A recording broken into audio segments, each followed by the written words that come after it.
Ndingungqungqushe mhlaba ngobubele. Ndingudakile mna ndingundamasi. Ndinguziqelekazi. Ndimuleta mna ndingulibele ndingukhwangeshe. Ndisolizembe ndiqale mgqubeni ndingulentuka mna ndingutyelele.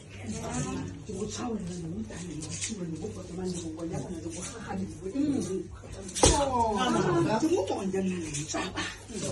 Ndinguhlompu mna ndingutshwele. Ndisisizukulwana sikaSenyatshola. Sathingise kantozane. Kaloba kabona. Ndingu-Mountain Blessing. Ndiyintombi kaPototo mna.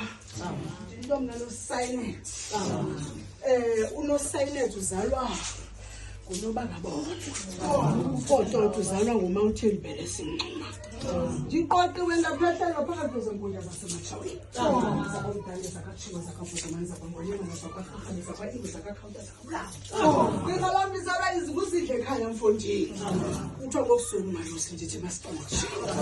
Tata buphehlelelo phakathi kwenkundla zakwaBhayi, zakwaKhetshe kuthiwa inyoka emnyama eqandisa iziba. UBhayi unyangwe phakathi kwenkundla efowunini zaseMantandeni. Athi utata xa thetha nani ngujama mna bahlekazi. Athi xa thetha mna nani nguChase. Kodwa lafika ithongo lathi zigodi sibheke phezu kwenkundla zasematshaweni. Lafika ithongo lamguqula lathi lembaza moyibamba kwadabane kwameka kafulashe kwasigadi. Usigadi unyangwe phakathi kwenkundla zabantswene. Awuthi basesigqibile phakathi. Kuthiwa kungugqityinga ngwehlala. Khali ibhoki inkomo phakathi komzi igqirha malithuda fundile ikhasi layo ligoduke. Into ethetha ukuthi abantu bekhaya baselebreyithele for isikhalo. Singavakala isikhalo into ethetha ukuthi kugqityiwe. Konke kulungile kuba ke kufuneka kugqithesele. Siphezu kumsebenzi ohlanganisa ubuhlele bekhaya phofu sebuzimisile phakathi bekhaya. Sibalanda mbombozone zehlabathi. Sivela kwimithwetyulwa yekhaya. Sivele kemqolombeni, sivele ngetheni, sivele lwandle. Buhlele buhle bona nje saxa. Usebabencamazana ngokuhlanganana. Kuthiwa hlanganani mathamondini. Ingqondo zethu zizokwazi umila phakathi kwekhaya. Ndithi masixoxe ndinguNonkundla mna ndinguNoxhathi. Ndingululama mna ndingululeka. Ndingutshomi mna ndingusisi. NdinguNokhwezi ndendele phakathi kwenkundla zakwaRhadele, zakamthimkhulu, zakabhungane, zakabafuza fula ndithi masixoxe.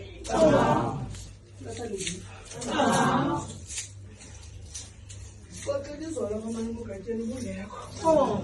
Sayixhanisa nentlombe sathi sibulela isikhaya. Akwazi igqiba ukuthi enkosi abantu abakhuxa bekwenzela izinto. Ngoba kaloku thina besixhanisa namagqirha ekhaya.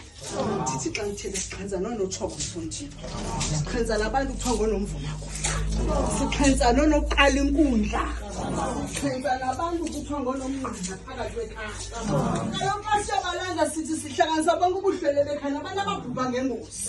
Nabantwana abaqhomfayo ngoba ispirit okanye umoya waso ubaphila. Uve ngenye ixesha xa kuthiwa umntwana uqhomfiwe abazali bamsesha abagusha. Athi umntu uhlekaza ndilali ngoba kukho isikhalo esimhleleleyo. Masitoma kusho ndithi hamba gqirha lasekhaya.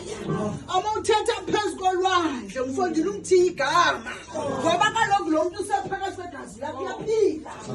Singenisa abantu abanjalo phakathi kwekhaya.